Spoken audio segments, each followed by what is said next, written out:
Welcome to the podcast Film Pros and Average Joes, where we talk about all things movies, from in depth theoretical analyses to easy to follow discussions on the entertainment industry. This podcast is run by the Shenandoah Film Collaborative, a nonprofit based in Strasburg, Virginia, that strives to educate, entertain, and inspire artists and those just learning about independent film. For more information on what our organization does, visit us on our website at strasburgfilm.com. On this episode, Holly, Brad, and Alex go into detail about interesting facts and analyses of the Academy Awards and their nominations, such as Oscar baiting and the debate on why certain films are nominated.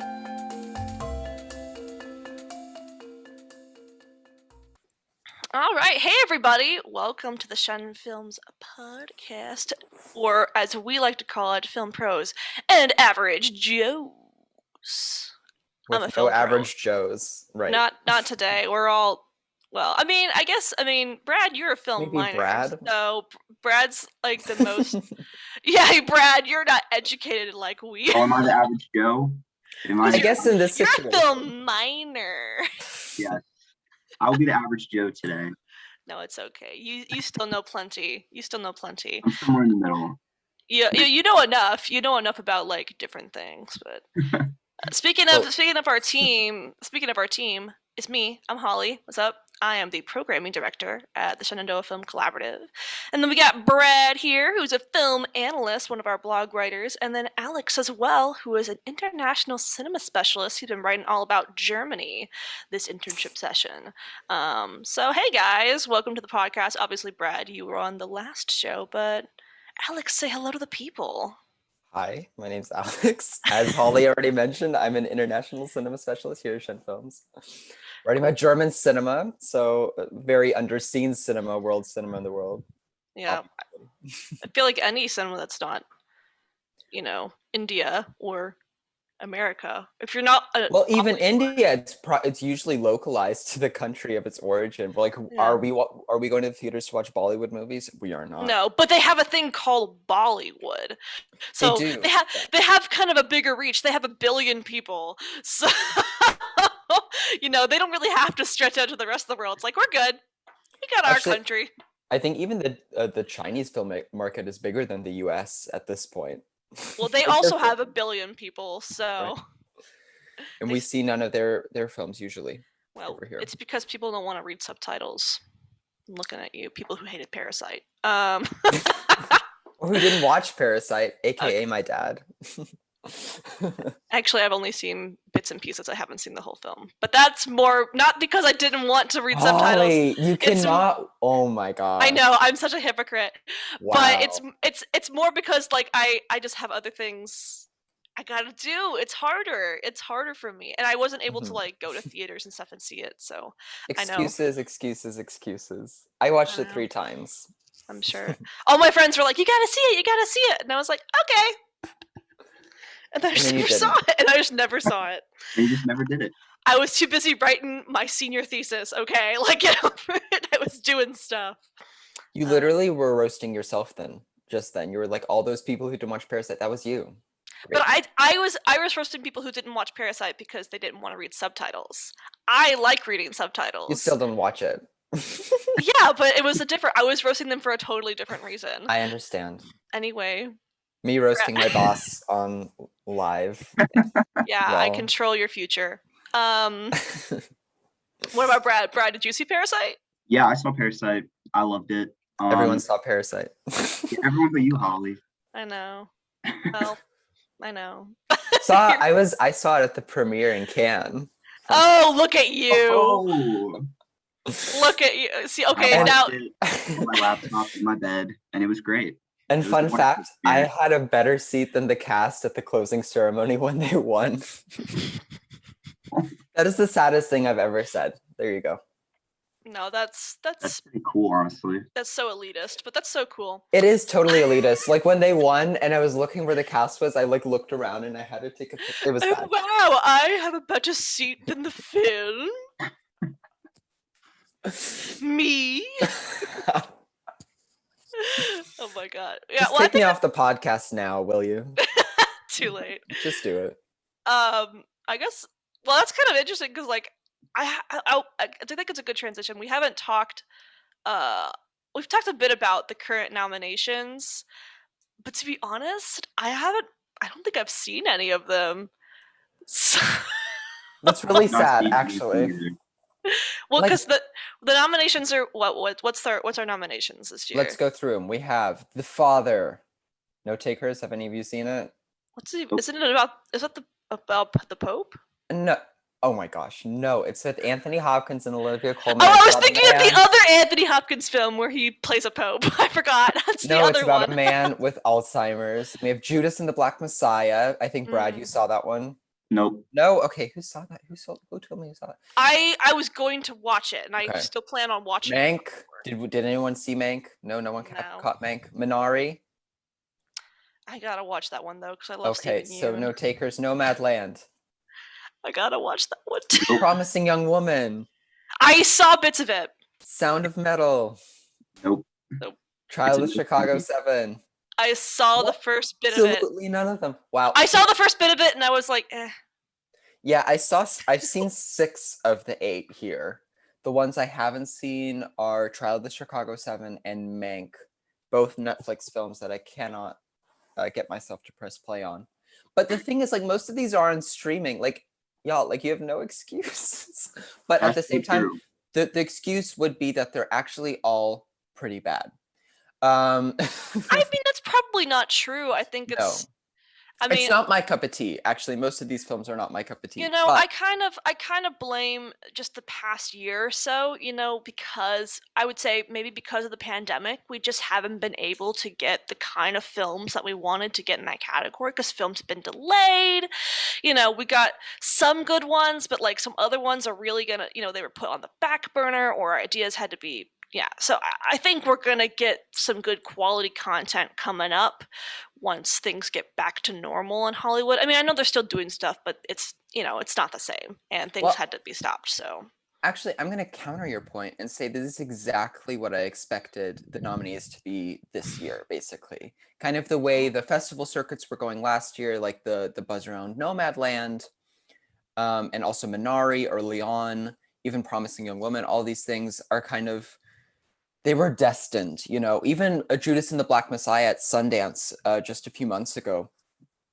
All of this was these were destined to be our nominees, I think, with or without the pandemic, to be quite honest. that's true. And kind of going through them, I kind of realized, yep, all of these more or less fulfill the criteria for an Oscar film, right? So I don't think there are any like outliers as there have been maybe in previous years. Also, I think it's interesting that we have another Korean film or Korean language film, not a Korean film. Yeah, This, not technically a this is a Korean film. US, an American film, but a They were Minari. probably hopping. I mean, I don't want to say they're hopping on the bandwagon because I know it was minority made, but like, it is interesting that it comes like right after Parasite.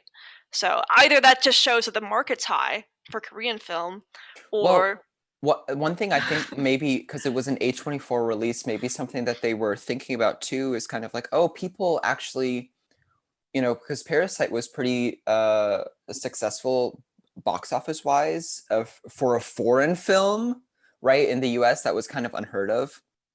And so they maybe said, the marketing team was like, hey, another Korean language film with subtitles, like maybe this will generate an audience, which it obviously did. Minari is quite successful right now as well. A lot of people are talking about it. Yeah. But I don't think there's necessarily any similarities between the projects whatsoever. No, they seem like very different films. But I No, wonder. like Minari is about, again, like American Korean identity, and Parasite is about class struggles, and it has completely different. Well, it's really interesting because I think they tackle different issues. I love Parasite. I still haven't seen Minari yet, but I really want to because it looks really good. It's got Glenn from The Walking Dead in it. It I love does. that actor. So, but Yeah. it's interesting that like they tackle really different issues, but people probably just associate that and Parasite so much. It's like I don't know if Minari would win Best Picture just solely on the fact that like a Korean language film won last year. So it's like, Yeah. would that happen 2 years in a row? Probably not. And then, you know, that's just really interesting, because then it's like, well, what are we judging these films on? If it's not on just the merit of Minari, there's like so much more behind it. Oh yeah, there's so Right. much politics when it comes to nominations, you know. And I think if there was a campaign like the Oscar So White campaign, you know, that got certain films, that got Green Book to win. Like Green Book wouldn't have won if there wasn't the Oscar So White campaign. Let's be real now, because everyone was so Right. caught up in this. I mean, I'm not saying that social issue isn't important, because it is. You know, we need to talk about these issues, and there's a reason that certain films I think are successful at certain times based on what's happening that's relevant.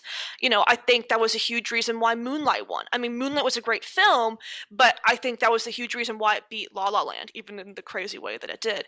You know, I think that's, I don't know if that's necessarily why Parasite won, though. I think Parasite was won based on its actual quality, you know. Well, But I wonder if people, I think because a Korean film may be like the you know, the racist politics on Hollywood be like, well, a Korean film won, we don't need to have it win again.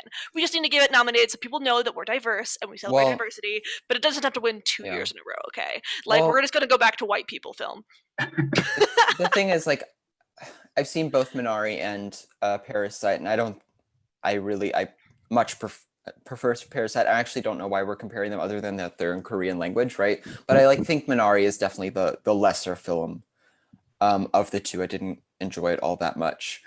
But yeah, I think it's Nomadland's year. Like but you know, with Parasite, it's another one of those things where like Parasite had that buzz from the beginning. When it premiered at Cannes, everyone was talking about it. Yeah. It won the Palme d'Or that year. It was a huge thing. Nobody could shut up about it. It was the hottest ticket there easily. Well, except for Once Upon a Time in Hollywood, which was also nominated, but it was a big thing. And so I think that kind of momentum, especially among the voter base, also kind of like built up right over the year. And I think we're seeing the same thing with Nomadland. And I think Minari kind of like came in last minute, but I also, you know, Yeah. like you said, it's the campaigns. It's all the It really is. if they have the money to push a campaign, if they have the money to send, you know, their voters little gift baskets or whatever. I know they are not allowed to do the bribing thing anymore. Like I think there have been like rules set in place to inhibit that from happening. Yeah, but- that's stopping people. Come on No, I now. know. We're not dumb. Absolutely. Well, I think it's interesting you mentioned, I just kind of thought about that. Isn't it so interesting that two films based on Hollywood lost to films with diversity representation? Like La La Land lost to Moonlight. Once Right. Upon a Time in Hollywood lost to Parasite. Because La La Land and Once Upon a Time in Hollywood were the worst films. Disagree. I loved La La Wait. Land, actually. I cried when I No. watched it. It's I okay. really liked La La Land. But it's no Moonlight. It's no Moonlight. It's no Moonlight. But I mean, again, it's tying into, you know, one of the things we want to focus on is like Oscar baiting, and one of the things you always see is films about Hollywood, and people in Hollywood love films about Hollywood. They love, I mean, maybe it's the ego in them, maybe it's just like we just love talking about ourselves, but at the same time it's also relatable for a lot of those voters because they can easily connect with the scenarios and the characters in them, because it's like, that is me, I know someone who's just like that, you know. It's so easy to connect with, and that's why you might want to vote for it. So it's easy for filmmakers to be like, we want to make something successful that's going to make Oscar nomination. Let's just make a film about Hollywood. Well, It no, happens all yeah. the time. Well, and I That's think what Mank is. that's exactly what Mank is, and I think that's a big reason why I'm like avoiding it, because I'm just like, okay, deep breath. I can't. But with the films that are like films about Hollywood, it's kind of another one of those things where the industry itself is these films, you know, they put a lot of theatrics and dramatics around their subject matter, right? And it's all very weighty and it's all very important. It's all, you know, it has kind of the tenets of a like a very moving, drama, right? And if, to a certain extent, if you were to see yourself and your career and the people around you in that light, there's a certain romanticization that's happening there that kind of is just immediately kind of attractive to the voter base, obviously, because like if it's something that you care about, that you're literally, and this is what you've devoted your life to, and you see yourself and it's all of a sudden being put into like a light where it's like, this is literally the most important thing in the world, because that's what films are supposed to do. They're kind of trying to make you think that whatever's happening on the screen is the most important thing to be happening right now, and you can't look away, and it's gonna erupt in like an emotional kind of like apotheosis of sorts. And I think there's something very vain about it, but there's also something very understandable about that dynamic as well, where it's kind of like, if we talk, this brings us to representation in film, I think, to a certain degree, right? Where it's kind of like, if people see themselves or someone like themselves on screen, they're probably going to have a bigger connection or a bigger emotional reaction or a kind of, attraction to this piece, just because they're seeing them part of themselves reflected, right? And whether that be Hollywood seeing themselves reflected, or whether we see diversity of race or sexual orientation or whatever on screen, that is also a big thing, where it's like, oh, okay, finally, like this is the film I'm drawn to, this is what I want to see, this speaks to me, but it's also put into a light that actually shows the gravity of the situation. Sometimes it can kind of like, get a little messy. But it's, it's like, when we go back to Green Book, actually, that's really interesting that you mentioned it. One, because of the Oscar So White campaign. That's really quite ironic, actually, I think, because Green Book ends up being a quite antiquated kind of view on race relations, right? Where it kind of like, it almost is appealing to the voter base that's like Viggo Mortensen's age, like the older white men who want to be like, oh yeah, I'm totally not racist, like I'm going to eat fried chicken with a black, like, it's like, this is crazy, this is insane, this is bizarre to me. No, yeah, oh, sorry, I didn't mean to cut you No, off. go ahead. That's all I had to say. I was just gonna say it was like really touted as being super like progressive and covering these issues, but it really was so surface level. And I think that's so funny you say it was like for that demographic. It was like just such an easy way for them to just be like, all right, like pat on the back, like that's pretty good. See, guys, like we're not like Right. And great. it's also like, they don't have to feel bad about being necessarily the white savior, which this film already kind of is, by the way. But it's kind of like, no, he's the driver. It's a reverse driving Miss Daisy. Yeah, that's what I was thinking. Yeah, it was just like the most, like, they did not really get into anything in depth at all. And I think those types of films that actually do and have those representation are so important. And then you just go back to the ones like the films about Hollywood. And I think you brought up a really good point, Alex, that it's vain, but it's also like understandable. But I think that the really frustrating thing, Holly, you were saying earlier, like those movies, it's like, oh, if we want our film to be successful, like we can do that. So the frustrating thing is that there is such a specific lane for the Oscars of what films are inside of it. Like, I don't know. I just feel like there shouldn't be a concept that they could sit down and be like, okay, we're going for the Oscars, we're going to do a movie about this, Well, let's Right. just go through and talk about the different things we think are Oscar baiting. Like, what are films that we think, even if they're good films, like, they were thinking about them like, this can win something if we do this well. Well, just like one more point on the entire films about filmmaking and how that's kind of a romantic kind of thing for a lot of voters. It's like, I've noticed that of myself, because like I've been going to film school, and I've been on a lot of sets and in production and so on and so forth. And like, then, we were just talking before the show about the TV show The Comeback, which basically takes place on a set. The entire show takes place on a set.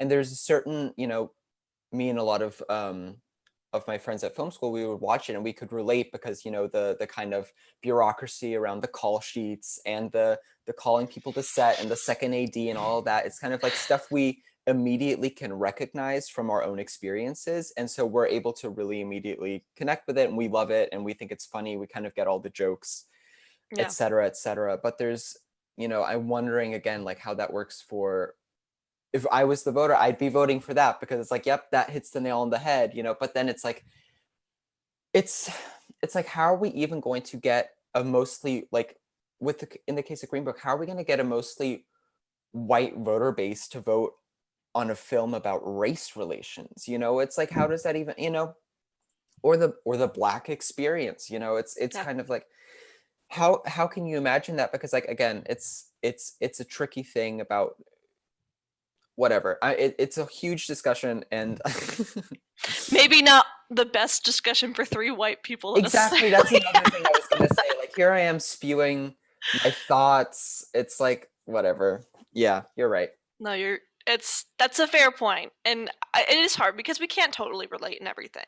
You know, I can't Absolutely. relate to what it's like to live the Black experience, but I can recognize great storytelling, and I can recognize, you know, even if I don't understand everything that goes on in the life of a person of color, you know, there are things we have in common. There are things that all of us have in common, you know, things we deal with like grief and pain and tragedy and struggle, and joy, you know, and things that we can all enjoy no matter what. So like I think that's what was so impactful about certain films opposed to other films. Like that's why I love Moonlight so much more, because as someone who came out later in life, like I can relate to someone who is struggling with their identity, even if I can't relate to what it's like to be a Black man.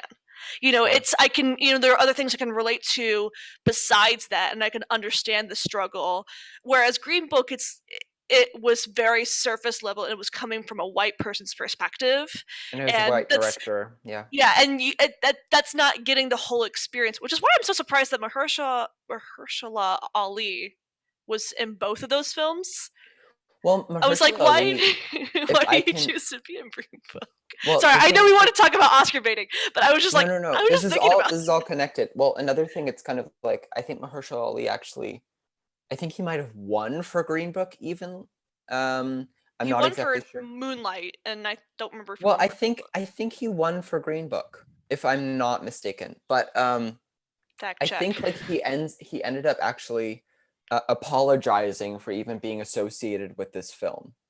Like, I think that was a big thing where he like immediately like regretted actually like taking part of it in it, and he like apologized to like the family or whatever. I'm not exactly sure what happened, but there was a big kind of like a oops moment on his behalf, and I think it's not something I think he was very proud of. Mm. So I don't know. I Anyway. can't speak for him. But let's get back to Oscar baiting. Look at us, we're always looking on the tangents. So one of the things I He won think. for both. Yes. Okay. So he Okay, he won did. for Green Book as well. That's what I thought. Because I remember when he got up on stage to win to accept his award for Green Book, it was really uncomfortable for him. Like, he was Probably. unbelievably uncomfortable on stage. I think he like started off with an apology, but I can't be sure. But it was really quite something. Big old thanks to that by our coordinator Jared, who's behind the scenes, helping us with the fact checking. Thank you, Jared. Thanks, Jared. Also, stop me before I say something stupid. Well, too late. Oops. Let's talk about Oscar baiting. So Yes. one of the things that I think is always found, no matter what, is films about like war. Films about the Absolutely. military, which I think is so interesting. I mean, I think it has a lot to do with American pride and Americanism and how we view wars. But clearly, like, maybe it's just because I'm a cynic when it comes to the wars we've been in the past, you know. But a lot of these wars, you know, these war movies always, they tend to show Americans in a or the allies or whatever in a relatively decent light in many ways, or you know, it's just from our perspective. the only one I can think of that's not necessarily from an American perspective is like Letters to Iwo Jima, which I really love. Letters to Iwo Jima, and I think it's important to show the humanization of like the other side. But I mean, I don't like just throughout time we've just focused on that, even from the early like the earliest one that I was when I was doing my research. The earliest one I could see that was a war film that won Best Picture was All Quiet on the Western Front from 1930, and that's about World War One. And then there's things like The Best Years of Our Lives, which I actually really enjoy that movie, from 1946, and it's about World War II veterans. So, and just from then on, like I don't know, what are you guys' thoughts on why we're obsessed with war films? I think a good word for it is like it's like a romanticizing of kind of like the experience of like our side, or quote unquote, in those wars. So yeah, it's kind of odd. I think it does tie into a lot of those ideas of like American pride that you're talking about, and just kind of like a very romanticized view of it all. I'm gonna argue yes and no to a certain extent. I think the Hurt Locker, which I think won Best Picture the year it came out, Yeah. is a war film that actually I wouldn't consider to be Oscar baity at all. I actually don't think it has any of those elements, and it's actually a quite revisionist war film, and that it's I think the film starts with a quote that says, "War is a drug." That's the way and it's really like it's actually very apolitical. The film takes no sides really. It's not nationalistic, but it's also not like critiquing America's involvement. It's really apolitical, but what it is focusing on is the kind of ramifications, the mental ramifications on these soldiers, and how they basically can't reintegrate, and PTSD, and kind of having to go back to war as a drug, and it's critiquing war in that way, and I think that was really an outlier, and I think it's a quite good film. But then we have like American Sniper Yeah, a few years later, which is like it seemed Bradley like Cooper with the American flag, which I haven't seen in recent years, so I don't really remember what happens in it, but it feels like it's not revisionist, that's for sure. it feels like it's trying to be, because it shows a man who was, it's about a real person who was the most Right. dedicated, most award-winning, sniper in American history, Right. killed the most people, yippee ki like, yay, he was the most Questionable. successful at killing people. But like how much he necessarily didn't like what he was doing, and how much he struggled with that. But at the same time, and the fact, that he died in a very ironic way. And they don't show his death in the movie, but if you don't know, the way the man died was he was shot by someone while going to a gun range. They were going to a gun range, and he was killed by a man while doing that. So the kind of ironic death about it, sad, tragic. We don't want to, laud gun deaths, but it's just kind of ironic. But I think that's kind of an interesting point about the whole film, is like it's trying to be like, we're also kind of anti-war, we're also kind of like the Hurt Locker, but it's not, because Well, it's kind of still yeah. recognizing someone's success. Like, you were still talking about this man Right. who was so successful at killing people in the Middle East. And I think like American Sniper is a war film that absolutely falls into the category of Oscar bait. And I think that also raises another thing where it's kind of about constellations of actors, directors, aesthetics, and subject matter most of the time. I think Bradley Cooper, I'm not sure if he got a Best Actor nom. He probably did. I wouldn't be surprised. Jared, could you check that, please? Bradley Cooper got an Oscar nom probably, but he had just come off the heels of Silver Linings, which he was in, and then also American Hustle, which he was in. And then also I think the year after was A Star Is Born. Like, it's like Bradley Cooper is an actor who's already very liked by the Academy. So if you put him in the starring role of a Clint Eastwood picture, focusing on war and then also on PTSD, he was nominated for Best Actor. I'm like, how is, it's like this perfect constellation. And I think the way also the film is kind of shot, and the trailer is shot and cut together, it like it all reeks of, this is an important awards film with an important actor that the Academy, I don't even know why Bradley Cooper is like a Academy favorite. I think he's a bad actor, whatever. Oh, hot No, take. he's such like Alex has a hot milk take. toast kind of like, who cares? I thought he did great in Silver Linings Playbook. I don't know. It's like, it doesn't, well, whatever. I really think like that's one of those films where it's like the antithesis of like Hurt Locker, which is really just trying to be a movie about something rather than like be a movie about something, you know, because it's so desperate to clamor onto something important.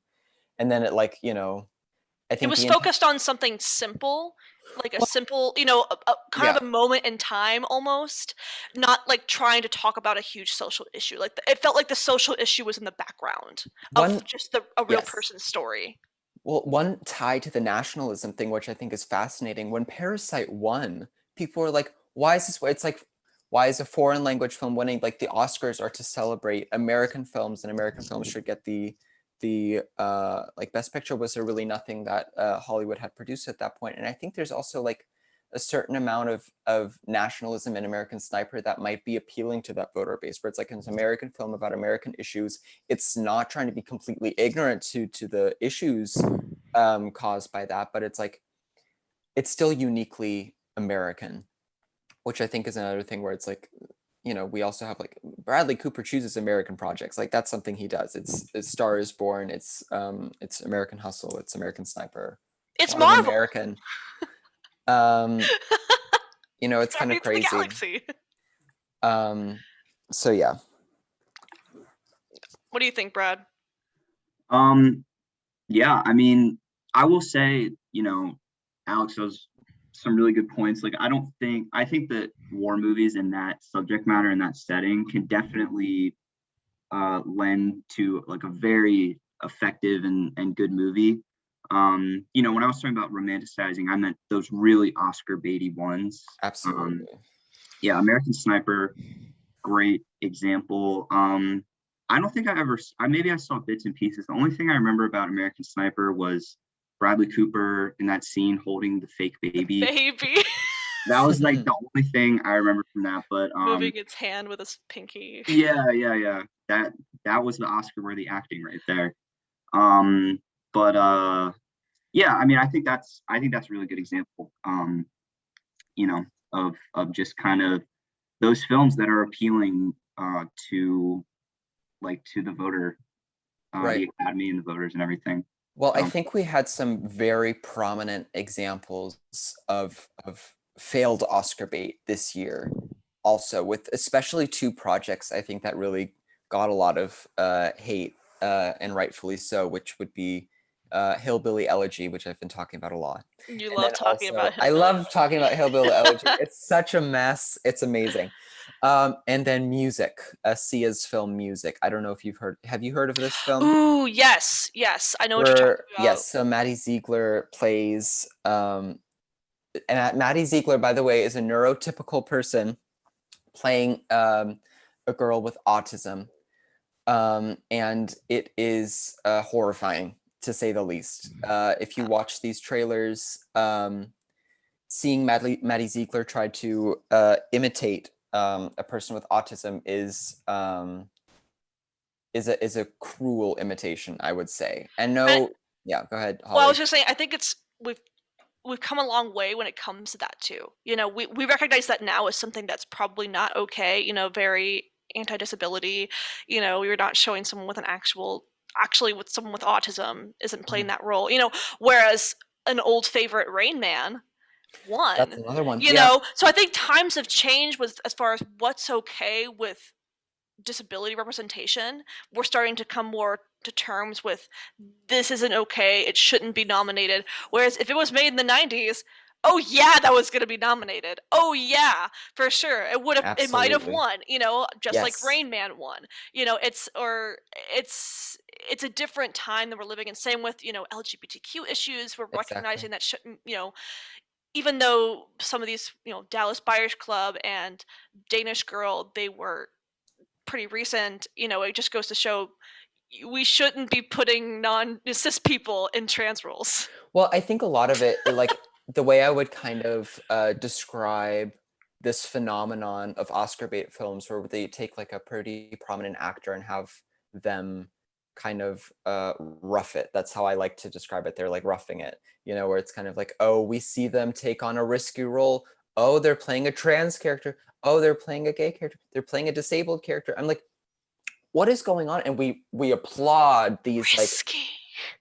we applaud these people for taking on these roles by putting on daring performances. I'm like Heath Ledger and what's his face, Jake Gyllenhaal and Brokeback Mountain. I think they both got nominations or whatever. And then in interviews they were like, oh, like, wow, that was like so brave of you. Like weren't you so nervous about people were gonna say? I'm like, hello, like.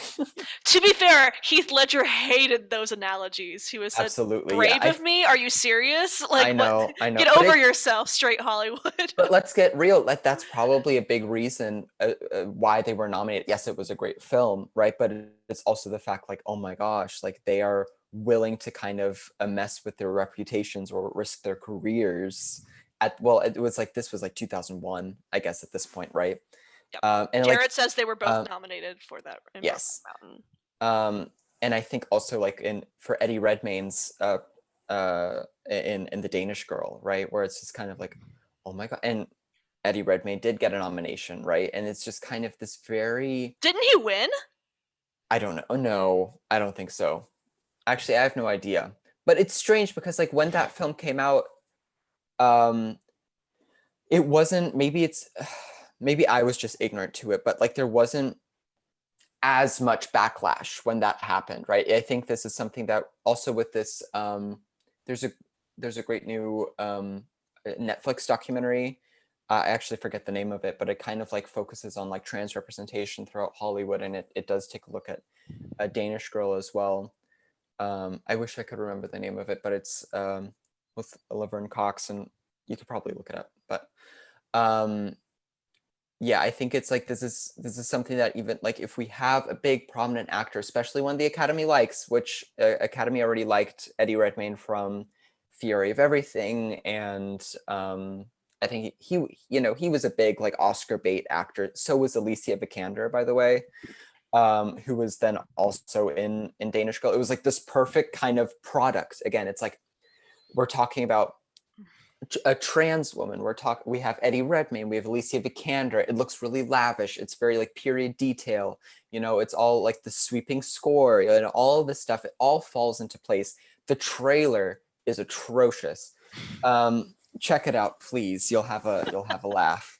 No, but I think also it's like going beyond that. Like we have like actors who are willing to like just show themselves in new light, whether that be Leonardo DiCaprio in The Revenant, right? Where we kind of have this this big Hollywood star who's like usually just like seen in very glamorous roles, all of a sudden like get mauled by a bear and like have to like eat raw fish out of the sea, which I think he actually did, and he was like very vocal about that. He actually did it in all of his Oscar campaign. He's like, "Yep, you know, I actually did eat that fish." I was like, "Yeah, Leo, cool." I've eaten sushi, whatever. He ate that fish. And then we have like Tom Hanks in Castaway as well, like a few years, like many years ago at this point. Few years ago. Many years ago. Ouch. And then I guess this year you could even argue Frances McDormand in Nomadland, right? And I would honestly even say that because Frances McDormand confuses me a lot of the time. Because yes, she to a certain degree, she's a Hollywood actress. I don't know what her paycheck is, but I'm assuming it's not too minuscule. But she likes to present herself as like this very engaged, very down-to-earth person, and is now doing this film kind of about living in trailers and, you know, people who work in like Amazon factories and are more or less choosing this lifestyle of run and gun, like they're nomads, right? And it's just it's like maybe seeing McDormand kind of like go down to like strip down to this level, kind of live in yeah, and you know, a lot of the people that were cast in that film were actually people who lived that lifestyle, and it just seems a little bit out of place. And I read a really funny Letterboxd review on this film, which described it's a 2-hour episode of Undercover Boss, which I think is just a really great way to describe this, because we have like this Hollywood actress, Frances McDormand, playing someone who works at like an Amazon facility and lives in her trailer, amongst people who actually do. So, and I'm sure that she'll actually probably win this year, and the film will as well. But that's something I was thinking about. I don't know if you have thoughts on any of that. Yeah, I want to go back to Leo real quick in The Revenant. Yeah. I haven't seen Nomadland. I really want to. But I think that definitely is like a category, the roughing it. A hot take here, like I feel like Leo has had much better performances than The Revenant. Obviously. He was like, it felt very Oscar baity just watching it. I felt like he was literally just like straining in the film, like to get the Oscar. It was like with the Quaalude scene in Wolf of Wall Street. Yeah. For a whole movie. Like it was just, kind of, I mean, he was great in it.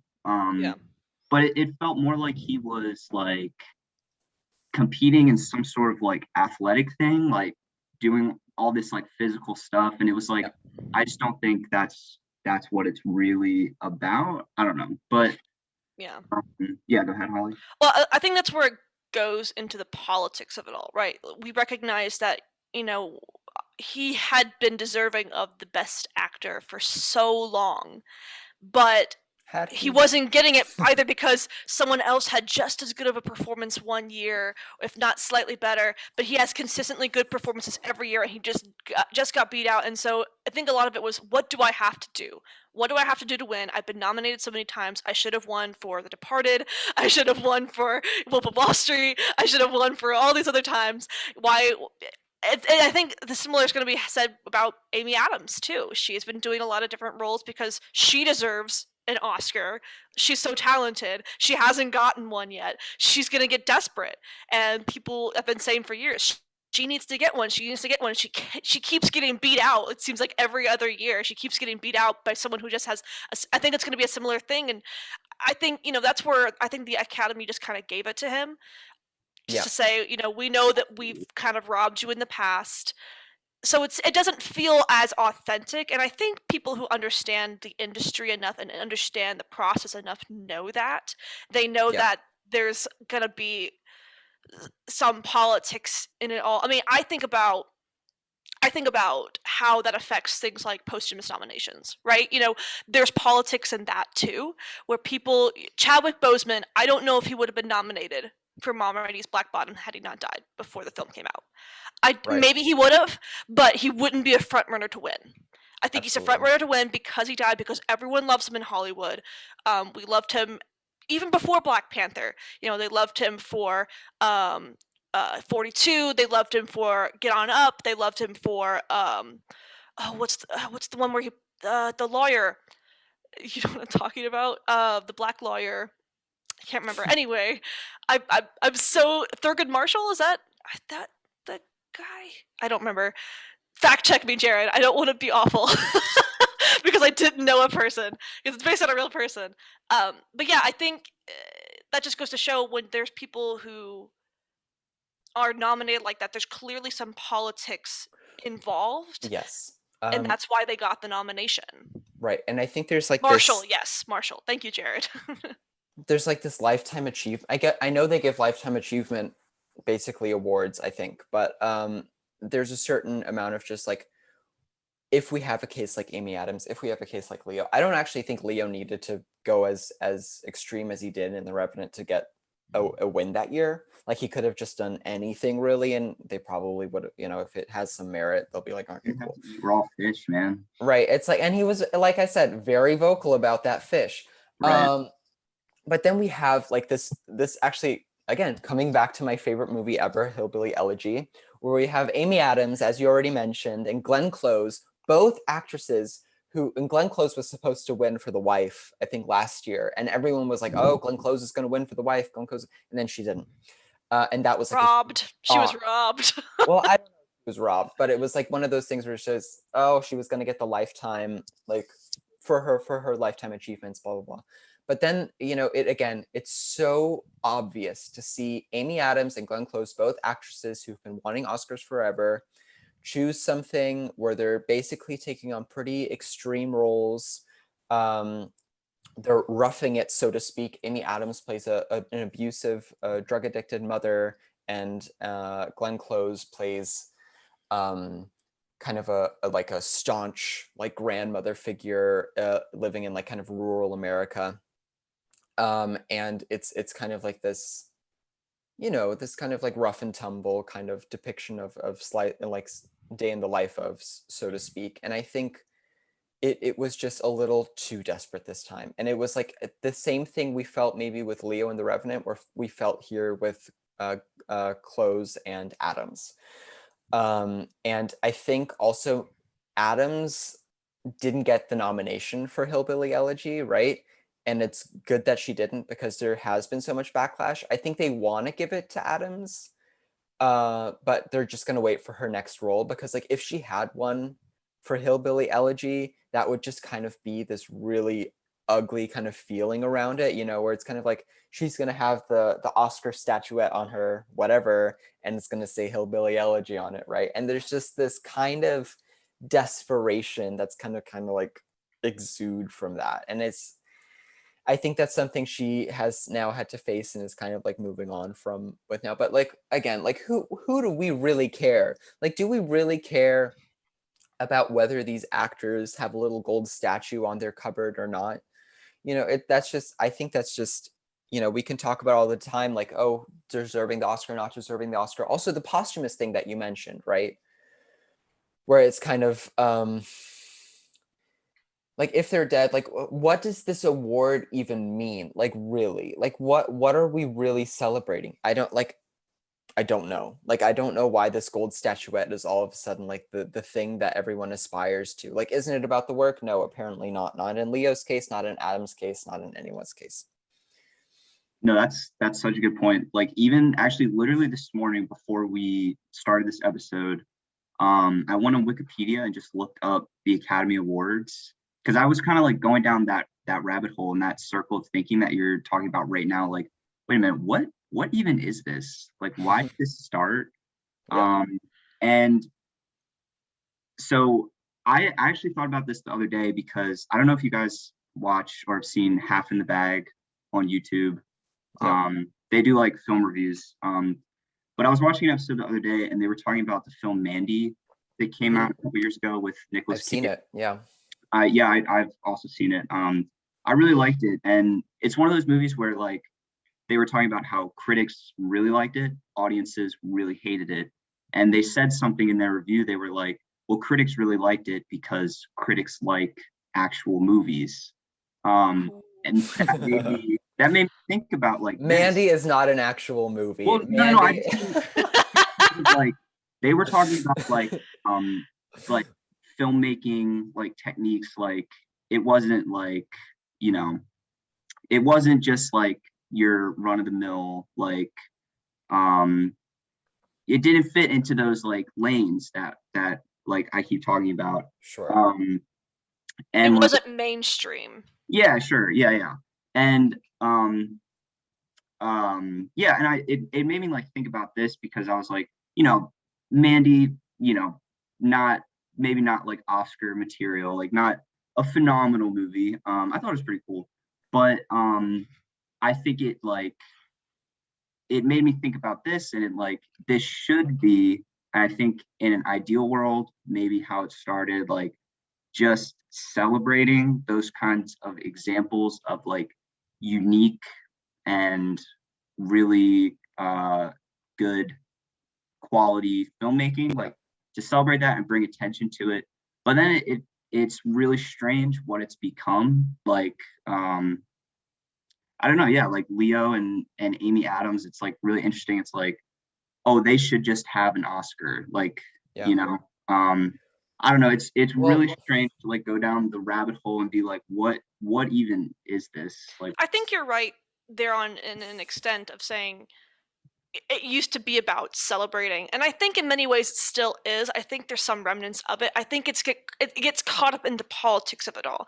I think Yeah. that's what's happened. You know, as And again, I'm not saying that we shouldn't be promoting things like social issues, because I think it's important that we embrace diversity in the Academy, because historically it hasn't been embraced.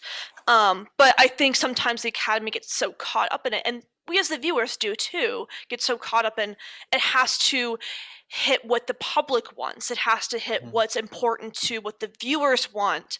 And it's less about it's about, I think it's, you have to find a balance when it comes to award shows. It has to be about Yeah. what the people respect, and what the, you know, what the people who are experts in the field recognize as good quality. Well, And I think you're going to find biases on both sides, and I think it's struggling to find an identity right now in an age where it's so easy to see criticism, it's so easy to see feedback.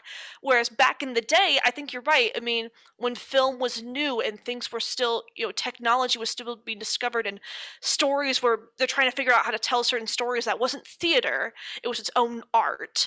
It was different, but I think that's why you could say we celebrate movies like Gone with the Wind that don't age well, or what's the one about what's the one about the KKK, A the Birth of a Nation. Birth of a Nation, obviously not great, but you can understand from a technical standpoint, from a filmmaking standpoint, why they were so successful. I mean, they were successful for racism, but they were Yeah. successful. you know, I had to watch those films in film school because at the time they were groundbreaking in their cinematography. At the time they were groundbreaking in their special effects. You know, Well, and that's why they yeah. were also successful and lauded, was for those reasons, not necessarily because of the social issues. So you have to look at everything historically, and I think the Oscars are just, in award shows in general, I think they're just struggling to find that identity. They're struggling to maintain that sense of self, of like, what are we actually celebrating, and what Again, do we decide what gets nominated? I think yes and no. I think the Oscars are basically trying to strike an impossible balance, right, between critics and audiences, and that's why it usually fails. Well, I think on both fronts, but at the same time, they've very much established a brand image. The reason we have something called Oscar bait is because we understand the brand, the kind of genres, the kind of wheelhouse that the Oscars kind of celebrate or operate within. Like it's become almost too solidified, to be quite honest. It becomes too formulaic, where it's like, these are the key components of an Oscar film. This is what gets nominated. This is the pieces you have to assemble to make this happen. And this is the campaign you have to do. Right. And then I think what Brad was saying about Mandy is really interesting, even though I didn't necessarily enjoy that film. I think there is something very, you know, I guess exciting about it from a cinematic standpoint, right? And I think when we think about like the daring cinema, it's like that still is out there, which is not even close to even the mainstream kind of standards that even Mandy achieves, right? Where it's like I think Mandy is still achieving a pretty broad audience. Um, it's like they're not going to probably reach Best Picture in the Best Picture category because the Oscars are upholding their image. Mandy's not going to show up there. Neither is any really film of considerable kind of like subversion or transgression or some sort. But I think this was something that we talked about in earlier as well, where it's kind of like the foreign language film category remains actually one of the places that I usually find films that I personally find really exciting from a cinematic standpoint, because to a certain extent, like you said, I think at a previous time we talked, Holly, that like most people, when the foreign language category pops up on screen, when people are watching the Oscars, they're going to put it on mute. They're not going to pay attention. They're not going to listen. They don't care. They've never seen these movies and they're not going to seek them out, right? And I think the Oscars have a really good opportunity there to actually celebrate something that would never, ever get the major awards, but still is getting an Oscar nevertheless, right? And I think they can really put exciting works into that category. And I think what I find really fascinating is that a lot of the directors who have their like first or second features in the foreign language category, sometimes have them win, actually end up directing films that end up in the Best Picture category later on. So like if we think about Yorgos Lanthimos, he made Dogtooth, which I actually think won the best foreign language Oscar, which is insane because it's such a crazy film. And if any people who just casually watch the Oscars were to tune into Dogtooth, they would be in for a ride. But he then, teamed up with Emma Stone, who was just off the heels of La La Land, just off the heels of whatever else she's in. She's always nominated for some reason. And then Olivia Colman, who's also quite the buzzy kind of Oscar actress right now. She's again in this year's The Father, which is another reason I think it's nominated, aside from Hopkins. But it's like you have Lanthimos, this director who's already kind of edgy, exciting, had already won in the foreign language category, is teaming up with Emma Stone and Olivia Colman to make this film that is probably his safest film to date, right? But it kind of works, and I think it's one of those. The Favorite? The Favorite, exactly. Yes, The Favorite. Sorry, I haven't even mentioned it. It's like, I'm pretty sure you're talking about The Favorite, but it's one of those films where it's like that actually doesn't seem to align with Oscar voters, so to speak, right? Because like I have a lot of like, I guess, family friends who kind of like casually like pay attention to the Oscars. They'll watch the Best Picture nominees, but then they watch The Favorite and like, what was that, right? I was like, for me, it's like I kind of got it because like I enjoyed Lanthimos's previous projects. I enjoyed Dogtooth, so I could kind of see what was going on there, but for them, it was kind of like, I don't even know what this is, right? It was such an outlier. They were like, this is such a strange film. I don't know why they're nominating this, blah, blah, blah. But then you have like Denis Villeneuve, who was nominated in the foreign language category for a film called Incendies, and then directed Arrival with Amy Adams, and then we have Iñárritu, who did Beautiful, and then did Birdman, Larraín, who did No, and then Jackie, and then Guillermo del Toro, who won for Pan's Labyrinth, and then eventually Shape of Water. Yeah. And I think it's really interesting how we kind of, and all of these directors had like much more daring films when they were nominated in the foreign language category. And then they became a little bit, I guess, tamed. Americanized. Yes, sort of. Well, I don't even know if I want to say Americanized, because I think a film like Jackie or a film like The Favorite doesn't necessarily feel like an American film, so to speak, even though Jackie is literally about a very American subject. It's literally about an American right. first lady. So, but I do think that those films still retain a certain otherness when, at least in terms like when compared to like the usual like American Oscar bait films. And I find that really exciting that can still be upheld, but still kind of appeal to that same voter base. So that's when I think we're seeing some kind of like even Parasite to a certain degree, right? Where it's like, it actually has, I think, the energy, especially from an editing perspective, of a typical Oscar bait film. I think actually it has the pace, it has the energy, it has the humor and the depth and all of these elements and the arc and the everything, but there's still something that makes it seem like a step above, maybe a step, like, I don't even know above, that might be elitism, but it's something indescribable, but it's just this Je ne sais quoi. Cinematic sensibility that still gets retained, even if it is watered down. Look at Brad breaking out the big words. The fans sue. He's like, "Oh, we're talking about foreign film? Je ne sais quoi." Yeah. What do you wait? Well, I want to hear Brad's thoughts. Do you have any thoughts on the whole foreign film and American film debate? Yeah. Like, I think it's sad that those categories are the ones that people are going to use for their bathroom breaks or for their snack breaks during the Oscars.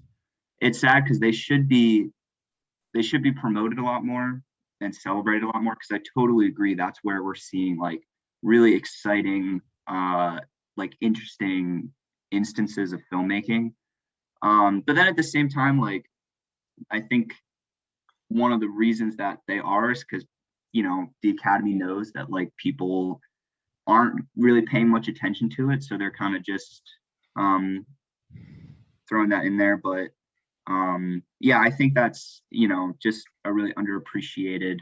It's really kind of separate from like the best picture and the best actor and like Right. I forget what phrase you used earlier, Alex, to describe like I think you said like constellation maybe Yeah, of just constellations. Yeah. yeah, just like all the same kind of things. But then in the foreign films you really get to experience something a little different, Well, which is great. even it's so strange because even this year, obviously for the foreign language categories, they do a short list first, and then they make the final selection of like the 5 films. And out of the short list, I have 2 films, 2 of my favorite films from I guess last year were on there. One was Pedro Costa's Vitalina Varela, and the other is a film called Beginning, which is from Georgia, the country. Um, and those films were again very niche, but at the same time, I thought really quite daring and exciting. And those films actually didn't end up getting selected in the final selections for best foreign language films. It was a film like Another Round. It was a film like I guess Better Days is another one, and they just don't there as well. They seem to be picking the more safe options, which I find really fascinating. Out of the ones that were there, it's like, could you like I would be so up in arms if a film like Vitalina Varela was going to get an Oscar for best foreign language film. Like that's so exciting. Or Beginning would be amazing as well. Mhm. But no, I think again there as well we're seeing a sort of like, oh, let's play it safe because just in case someone were to find this movie and watch it, we don't want to tarnish our reputation or our image, right? Yeah. Well, and I think just to wrap this up, I think the biggest thing when it comes to foreign film is they recognize that not everyone who's an Academy voter is going to be able to see all of them. Right. And they're going to see the ones that are easier to see. Now, it's easier to do all that with streaming nowadays, but at the same time, these more niche films, they're going to be harder to find. They're going to be you'd have to go to the festival circuit, and maybe not all Academy voters, sadly, will. Same with the American public. Same with the people who view the Oscars every year. There are plenty of films there. I'm like, I've never seen or heard of this, and the only reason I have is because of the huge PR campaign. They were bought up by a big studio after making the festival rounds. Dot dot dot. Or the only times I would have been able to watch them was because once they were nominated, they were showing at the local theater, and I was able to go watch all of them. But otherwise, I Right. wouldn't have been able to. With streaming, it changes a little bit, but I think there's still some hesitation to watch something niche. You don't Sure. want to waste 2 hours to find something you may not enjoy, especially if you're not really an artsy person, or into that kind of area of filmmaking. I think it's unfortunate, but I'm not surprised, especially since No, there's so not many at all. films out there. They're constantly being made every year. We've been doing festival stuff here at the Shenandoah Film Collaborative, and I always see films that get nominated or that show up, in our submissions, or I see them on the Film Freeway website, and I'm like, this is a good film.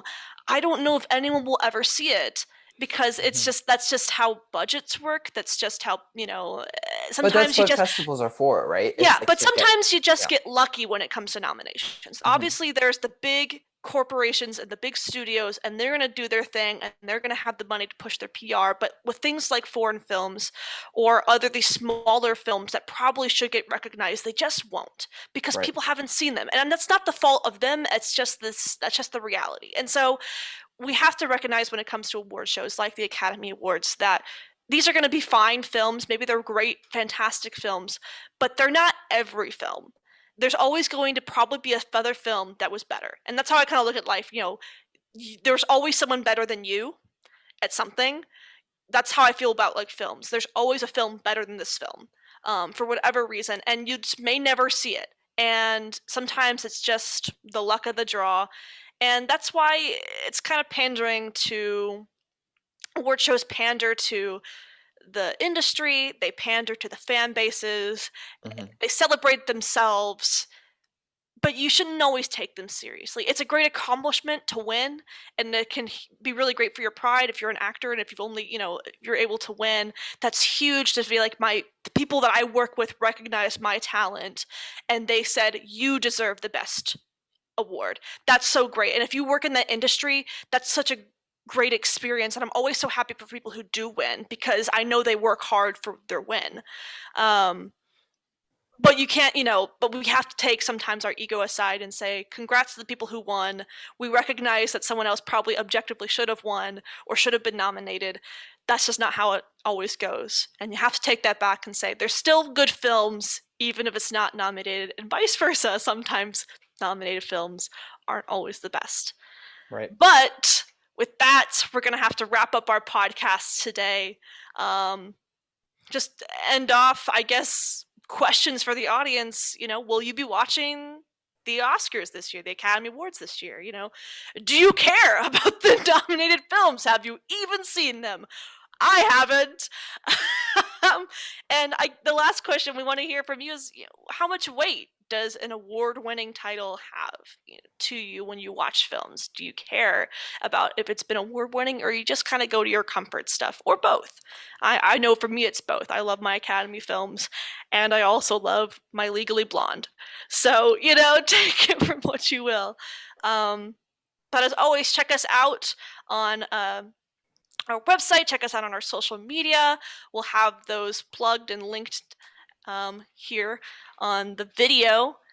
And Film recommendations, Holly. We have to give our film recommendations of the week. Do they have to be Oscar film recommendations? Well, I tied mine kind of into it, so. Okay, well, here. This was nominated for costume and production design, but Emma. Go watch Emma. That's the only one that I've really seen, fully, and I really enjoyed it. It's got Anya Taylor-Joy, Queen's Gambit. You know who she is. They do a great job, and I love that kind of vibe in films, old British, Victorian. So that's my recommendation. That was the last film I saw in theaters before COVID shut everything down. Nice. All right. What's your guys' recommendations? I'll just go real quick because I totally forgot to think of one. So I'm just going to say, because I am revisiting Birdman for one of my blog posts this week. So I'll throw that out there. That actually won Best Picture. Alex, you were talking about it earlier. Right. It's a little Oscar baity in terms of the subject matter. You kind of have that actor in Hollywood. He's trying to come back. I think Emma Stone kind of gave a little bit of an Oscar baity performance there. Yes. But it's a cool movie. I think the single take kind of effect is cool. The soundtrack's really unique. So I would recommend Birdman. I'm revisiting it and I'm enjoying it. So. Right. And I guess I mentioned two films already that I'm going to recommend here as well. All on streaming, luckily. So we have the Vitalina Varela, Pedro Costa's Vitalina Varela on the Criterion Channel, and we have Beginning, the Georgian film, on Mubi. But the one film that is nominated this year that I would recommend is it's a documentary called Collective. It's a Romanian documentary about the corrupt healthcare system in Romania. It's very interesting. It's available for streaming on Hulu. All of these films are very readily available online this year, so I would really check it out. Also, Emma's on HBO. Emma's on HBO Max. So. All of these films are very readily available, even the more niche ones like Vitalina and Beginning. But yeah, my recommendation is Collective, nominated for foreign language and documentary on Hulu. Awesome. All right, well, that's it for our podcast today. Check us out next time. You guys enjoy watching the Academy Awards if you're gonna do that. All right, bye, guys. Bye. Bye.